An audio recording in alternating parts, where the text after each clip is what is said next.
大家好，我係蔡師傅，今日咧就嚟到太古坊一座啦。咁啱啱咧就參加完呢個建造業傑出青年嘅初選啦。咁啊，首先咧你要做個人嘅15分鐘講解啦。咁圍繞3個主題嘅，第一個就係你個人有啲咩成就啦。咁啊，同埋咧你對呢個業界有啲咩正面嘅影響啦。咁啊，同埋第3個就係你對呢個我哋香港嘅業界嘅未來有啲咩嘅睇法嘅。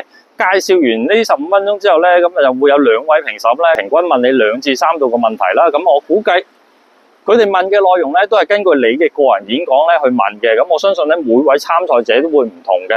咁而我遇到嘅咧就係佢話，如果我係本身水喉出身啦，咁水喉咧有啲咩創新嘅科技嘅應用咧，係適合我哋而家嘅。咁而第2位評審問咧就係咧你嘅成就啦，咁啊對呢個業界咧有啲咩正面影響咧？咁啊你影響咗邊啲咧？咁我就寫影響咗我可能網上嘅觀眾啦，同埋業界嘅人士考多咗牌啦。咁啊，都希望咧我自己參加完初選咧，咁可以順利去到決賽啦。咁啊，今集咧分享係咁多啦，拜拜。